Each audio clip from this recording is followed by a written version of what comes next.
Have you ever walked away from a conversation feeling completely drained, as if someone reached inside your mind and took a part of your energy? Have you ever said yes when your heart screamed no, just to keep the peace? What if I told you that some people, even those closest to us, carry silent demands that chip away at our peace, one quiet expectation at a time? Carl Jung once said, "People will do anything, no matter how absurd, to avoid facing their own soul." But what if those people are using you to avoid their inner battles? If you've ever felt like something was off with someone but couldn't explain it, this video might change the way you protect your peace forever. Watch until the end. It might just save you from years of emotional exhaustion. Let's begin with the Jai first sign. 1. People who ask you to shrink so they can shine. You know this type. They never say it out loud, but their actions scream it. They interrupt your ideas, change the subject when you talk about your growth, or they suddenly go quiet when something good happens to you. It's as if your success becomes a threat to their self-worth. Carl Jung believed the shadow, the unconscious rejected part of the personality, often projects itself onto others. When someone hasn't faced their own insecurities, they'll try to dim your light so they can avoid their own darkness. They'll praise you in public and poison your name in private. They'll support you, as long as you don't outgrow them. You start noticing you're minimizing your wins, hiding your happiness, or second-guessing your choices, just to avoid making them uncomfortable. That's not humility. That's emotional manipulation. True friends never ask you to get smaller so they can feel bigger. The ones who deserve your time are the ones who clap the loudest when you rise. If someone can only love the version of you that stays behind with them, then they don't love you. They love your silence. 2. People who ask you to sacrifice your boundaries for their comfort. At first, it feels harmless. A small favor here. Adjust this once, overstep there.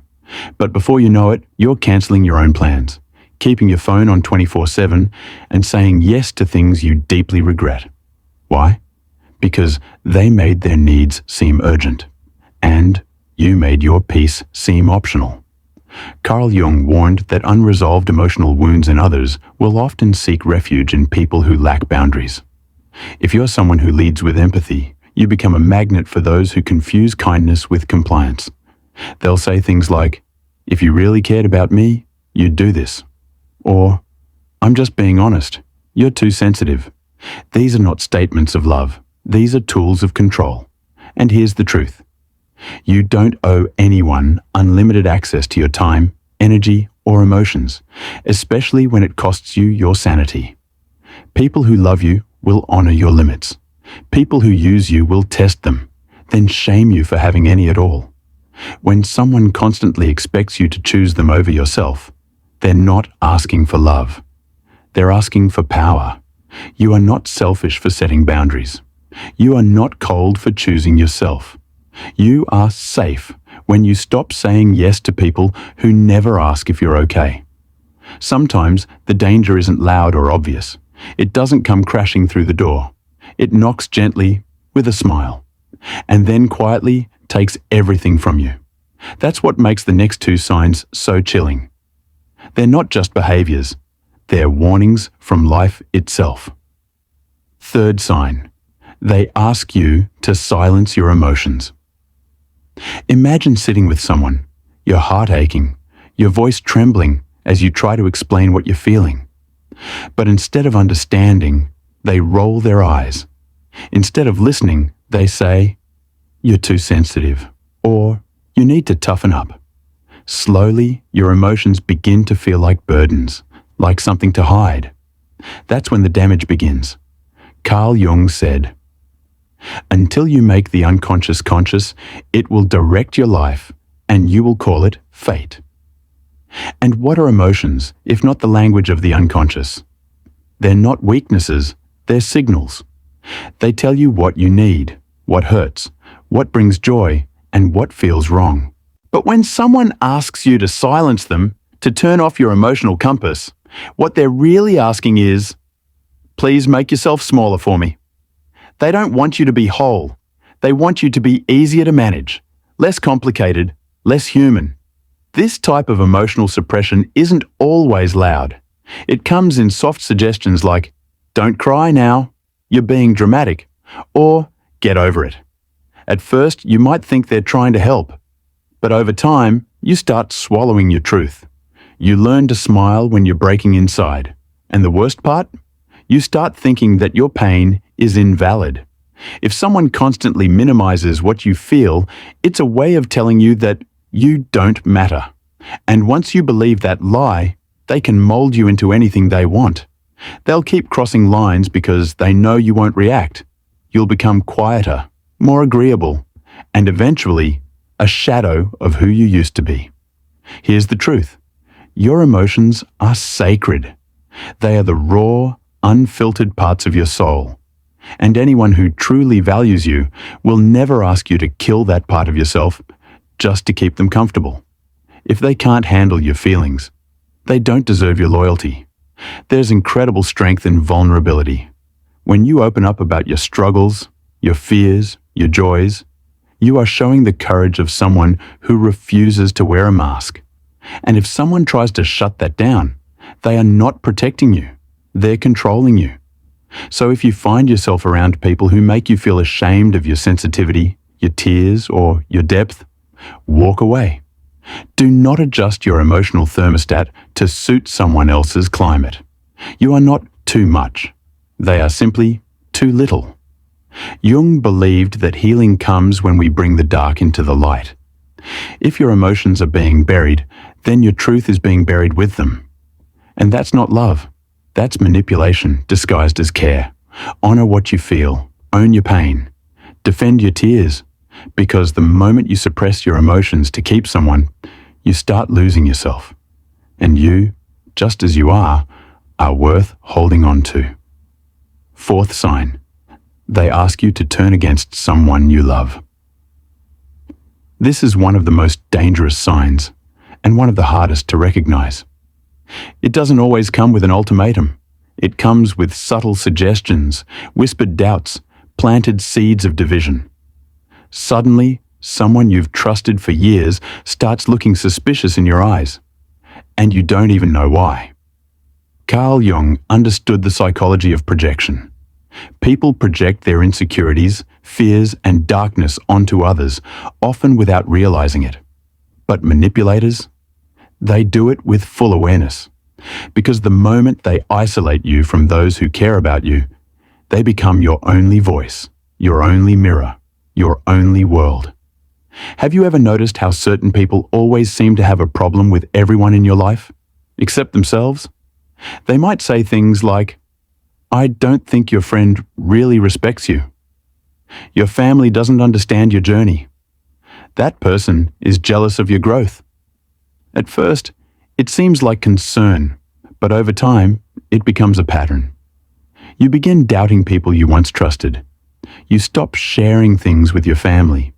You withdraw from your friends, and one day you realize you're completely alone, except for them. That's exactly how they want it. Because when no one else has your ear, they control the narrative. They become your source of truth. And once that happens, they can shape your world however they like. Jung believed that the psyche thrives in integration of relationships, community, and connection. When someone asks you to cut off a loved one without genuine cause, they are trying to break your internal system of support. At first, it seems like concern, but over time, it becomes a pattern. You begin doubting people you once trusted. You stop sharing things with your family. You withdraw from your friends. And one day, you realize you're completely alone, except for them. That's exactly how they want it. Because when no one else has your ear, they control the narrative. They become your source of truth. And once that happens, they can shape your world however they like. Jung believed that the psyche thrives in integration of relationships, community, and connection. When someone asks you to cut off a loved one without genuine cause, They are trying to break your internal system of support. They are not protecting you. They are possessing you. This tactic is especially painful when it's wrapped in emotion. If you loved me, you'd choose me. That's not love. That's emotional blackmail. Real love doesn't force you to pick sides. It supports your freedom to love widely, deeply, and fully. And here's something most people don't realize. When you betray someone who's been loyal to you, just to please someone manipulative, it doesn't bring peace. It brings shame. Quiet, growing shame that eats at your self-respect. That's how they control you. Not with chains, but with guilt. Think back. Has someone ever made you feel wrong for trusting a friend or spending time with your family? Have they created rifts that didn't exist before? If so, step back.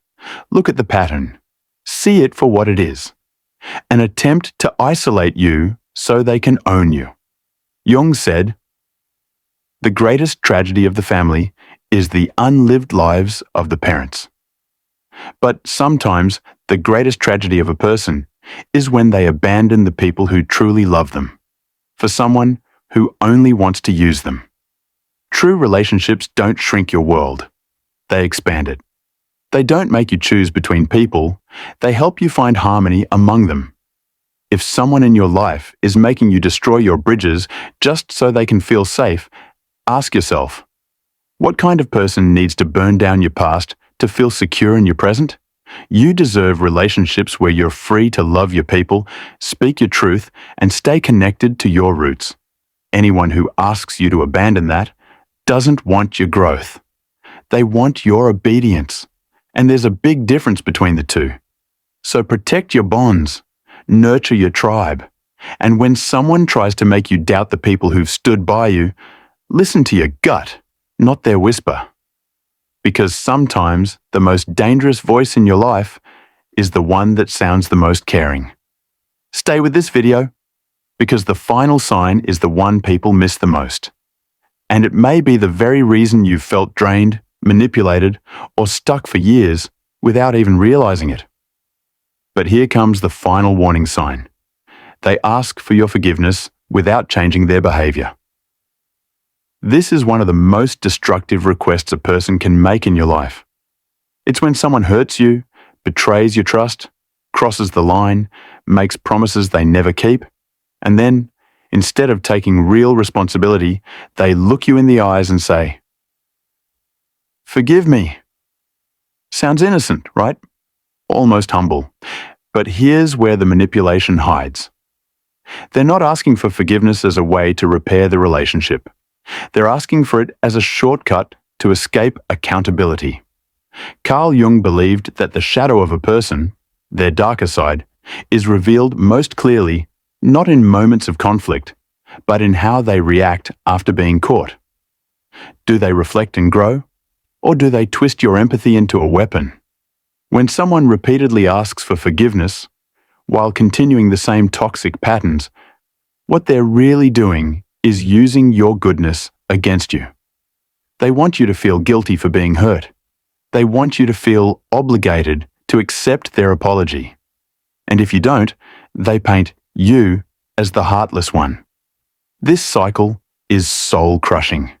And if you're someone who is sensitive, deeply emotional, or values relationships, you are their perfect target. They cry, they plead, they say, "I'll change." But the change never comes. Because it was never about becoming better. It was about getting back into your life without doing the work. Remember, forgiveness is not a free pass. It is something sacred. It is something earned. When you offer it to people who refuse to grow, you are not being kind. You are being used. You don't have to burn bridges. You don't have to seek revenge. But you absolutely must protect your peace. Walking away from someone who constantly begs for forgiveness without true remorse is not cruelty. It is clarity. You are not responsible for healing those who keep breaking you. You are not a rehabilitation center for emotionally irresponsible people. You are allowed to say no. You are allowed to guard your soul. You are allowed to choose you. When Carl Jung spoke of individuation, the path to becoming your true self. He meant breaking away from what no longer serves your soul. Sometimes that means walking away from people you once loved. Not because you're heartless, but because you're finally listening to your heart. Staying around people who constantly ask for your time, your trust, your silence, your loyalty, or your forgiveness without ever earning it is like trying to swim while carrying stones in your pockets. Let them go. Not with hatred, but with wisdom. You're not selfish for protecting your energy. You're wise for recognizing what drains it. The road to inner peace begins when you stop negotiating your worth with people who never valued it. So please, stay away from people who ask for these 5 things, because sometimes the most loving thing you can do for yourself is to walk away. If this touched something deep inside you, share it with someone who needs to hear it too, and subscribe to our channel, Cognit Haven.